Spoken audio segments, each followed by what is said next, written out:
saya sebagai warga daripada anggota Angkatan Darat mengetok jiwa, perasaan daripada patriot Angkatan Udara.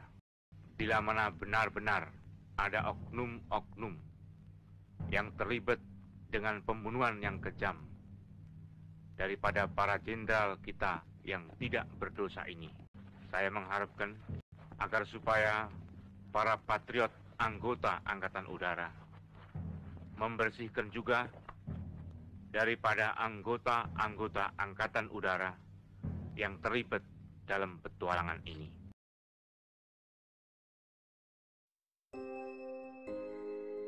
Keterlibatan RRC dalam G30S PKI masih menjadi misteri, namun secara implisit sangat terasa.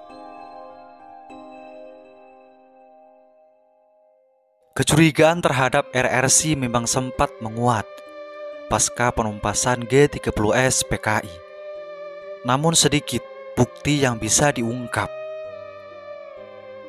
Tak hanya mengenai janji pemimpin RRC, Zhou Enlai, yang bersedia mengirimkan senjata ringan tipe Chung untuk memperkuat milisi anti Nekolim.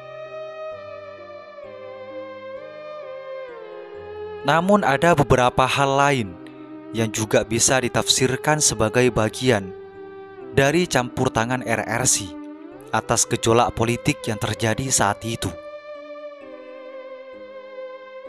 Satu hal yang juga menjadi sorotan adalah kedatangan tim dokter dari RRC dalam rangka membantu mengobati Presiden Soekarno, di mana ada kejanggalan soal keterangan mereka yang mendiagnosa kondisi kesehatan Bung Karno. Kala itu di depan DNAID, tim dokter RRC memaparkan kondisi kesehatan Bung Karno yang menurutnya semakin memburuk.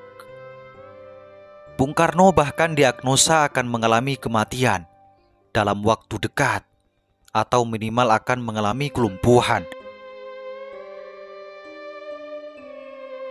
Sesuatu yang tak lazim dalam internal kaum komunis jika mengutarakan sebuah hal krusial terhadap pihak eksternal. Biasanya para dokter akan melaporkan hasil observasinya hanya kepada sesama komunis.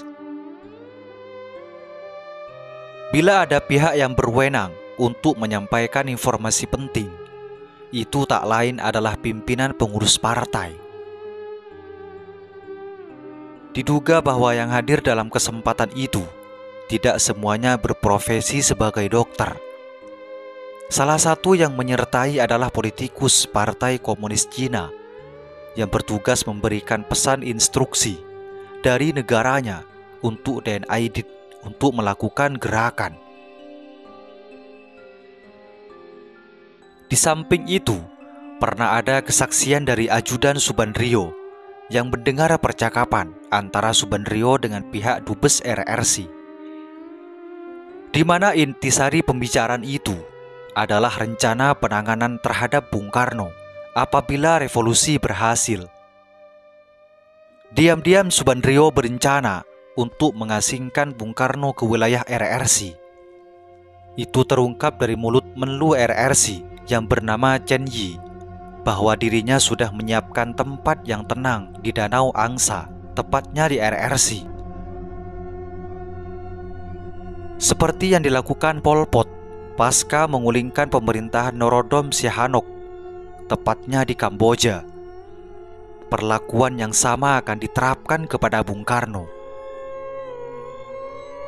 Rencana ini jauh lebih soft jika dibandingkan dengan rencana yang disusun oleh CCPKI. Menurut beberapa keterangan yang didapat dari para tokoh PKI di tempat penahanan, DNAID ingin mencontek revolusi Bolshevik.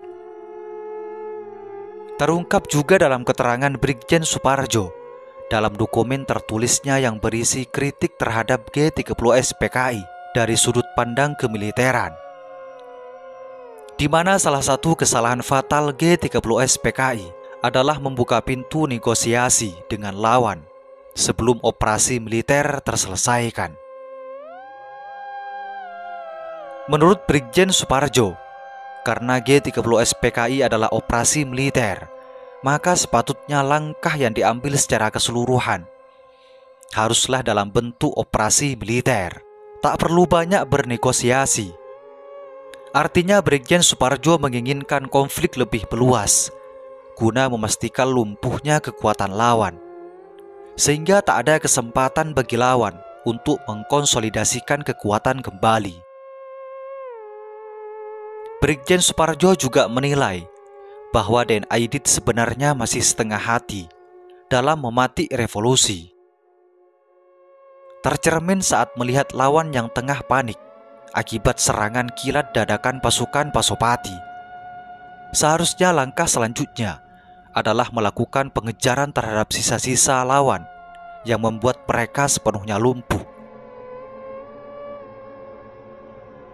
Dapat diartikan bahwa Brigjen Suparjo menginginkan adanya perintah untuk membereskan para tokoh pimpinan negara secara keseluruhan, sehingga saat itu tercapai target utama revolusi, yakni menjadikan G30S PKI satu-satunya unsur pengendali negara. Maka yang tersirat dalam tulisan Brigjen Suparjo adalah menginginkan genosida terhadap lawan politiknya, terhadap Bung Karno, berikut para menterinya, sehingga tak ada lagi penguasa kecuali G30S Partai Komunis Indonesia. Semoga bermanfaat.